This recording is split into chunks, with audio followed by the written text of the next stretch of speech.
El 13 de noviembre de 2015, hoy hace exactamente 8 años, París vivía uno de sus días más oscuros. En la Sala Bataclan, un conocido club de música en vivo de la capital francesa, y en otros puntos de la ciudad, hombres armados mataron a 130 personas e hirieron a más de 400 en lo que ha sido uno de los ataques terroristas más mortíferos en Francia y en suelo europeo. Este nuevo aniversario llega en un momento en el que el país ha vuelto a aumentar la alerta terrorista tras el inicio de la guerra en Gaza entre Israel y Hamás. Para analizar aquel suceso y la situación actual hablamos con Chema Gil. Él es experto en seguridad de la Universitat con un diplomado en estudios sobre terrorismo internacional por la cátedra de la UNESCO. Le doy la bienvenida en primer lugar aquí a France 24 y le quiero preguntar qué consecuencias siguen sufriendo hoy las víctimas de este atentado y la sociedad francesa en general. Hola, buenos días. En primer lugar, un saludo para toda la audiencia hispana. Las consecuencias de las víctimas de un atentado de terrorismo nunca pasan. Es decir, cuando el terrorismo genera víctimas, puede desaparecer incluso el fenómeno terrorista, pero las víctimas son eternas. Muchas de las víctimas de aquel luctuoso día se han sentido abandonadas por el Estado. No ha habido una continuidad en la cercanía por parte de las autoridades.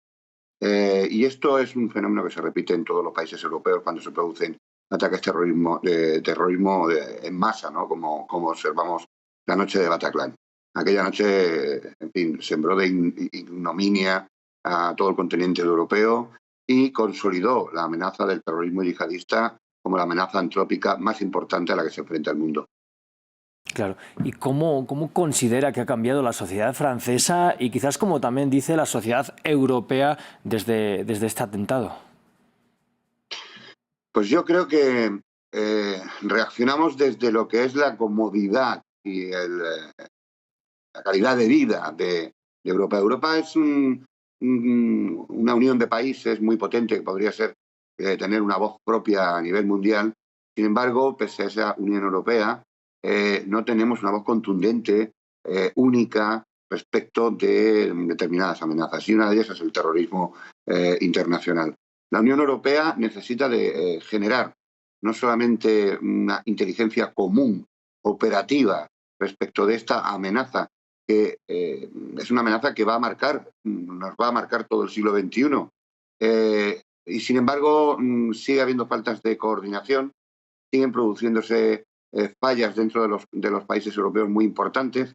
Quizá el país más peligroso potencialmente para la seguridad europea sea la propia capital de Europa, Bélgica.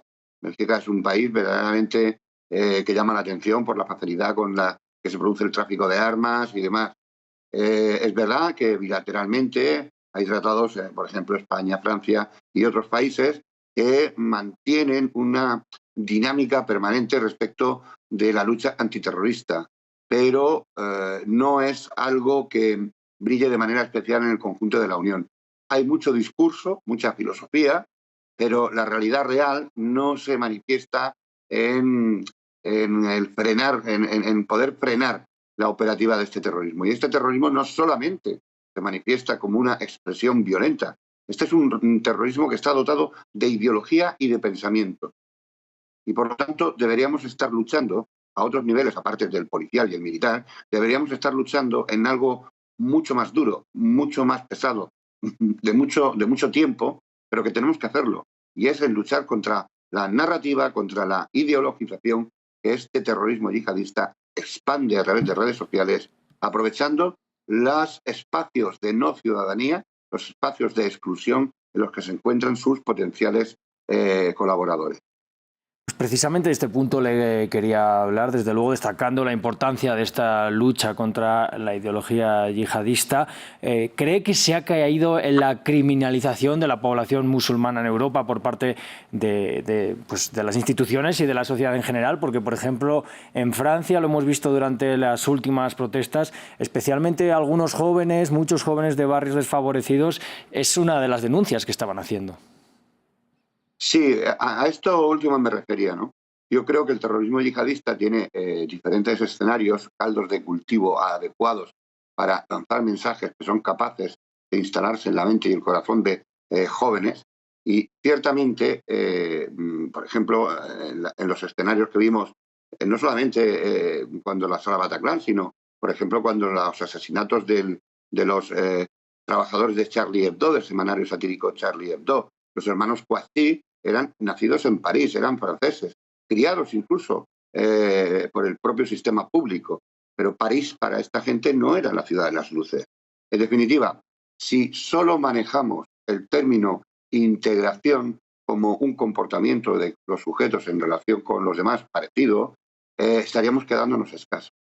Cuando la gente, estos individuos, se sienten desvinculados, desafectados respecto de su entorno, es muy fácil, es una vulnerabilidad muy fácil de trabajar por los elementos facilitadores y reclutadores, porque le van a ofrecer una identidad, le van a ofrecer incorporarse a algo más importante que ellos mismos, le van a fomentar su sentimiento de víctima y van a objetivar Occidente como el elemento agresor.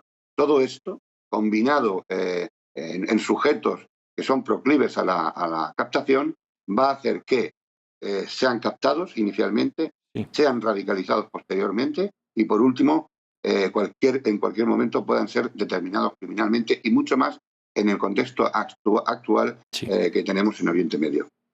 Claro, y precisamente sobre eso también quería preguntarle. Francia ha aumentado la alerta terrorista por posibles atentados debido al contexto internacional en el que estamos. ¿Cree que realmente puede haber un potencial de posibles atentados en Francia? Y brevemente también, ¿qué podría ofrecerle no solo Francia, sino Europa a estos jóvenes de los que nos está hablando? Los analistas no nos preguntamos si va a haber o no va a haber un ataque. Nos preguntamos cuándo, dónde y cómo. Porque que va a haber ataques terroristas, los hemos visto muy recientemente, hace unas semanas. Vimos cómo degollaron a un profesor en Francia, vimos en Bruselas a un individuo con un fusil de asalto de guerra matando personas en la capital, en Bruselas. Por lo tanto, tenemos que saber que esta amenaza se mantiene de forma constante y Francia hace bien en mantener ese nivel de alerta. En España tenemos solo 5 niveles, el más grave es el 5 y estamos en 4 reforzados. Quiero decir que los estados parece que son conscientes de que esta amenaza se va a manifestar en cualquier momento y puede hacerlo en cualquier momento. Ahora bien, ¿qué podemos ofrecer? ¿Qué pueden ofrecer Francia? ¿Qué puede ofrecer España, Italia? Hay que plantear un frente de lucha que, insisto, es el más correoso, el que más trabajo va a costar. Es la generación de la sensación de pertenencia al lugar en el que han nacido, en el que se han criado. En el momento en que alguien pueda sentirse criminalizado, estigmatizado, no va a encontrar un sitio en medio de una sociedad. Yo sé que esto es difícil, que esto puede parecer una demagogia o puede ser buenísimo, pero es que hay una realidad real. Claro. Es muy difícil que alguien que se siente concernido por los valores de un país tan impresionante como es Francia, por los valores de la República, quien se siente concernido por el sentimiento de ciudadanía y de pertenencia, es mucho más difícil que se pueda sentir atraído por la cuestión del terrorismo yihadista. En la medida en que no consigamos ganar ese frente, que es muy duro, es muy largo y es tedioso, yo lo entiendo, pero si no lo conseguimos, el terrorismo yihadista tiene abiertas las puertas para los próximos 100 años. Chema Gil, le agradezco que haya estado con nosotros un día más aquí en France 24. Nada, es un placer. Un abrazo. Hasta pronto. Un placer igualmente. A nuestros espectadores les invito a que sigan con nosotros. Volvemos en apenas unos segundos con más información.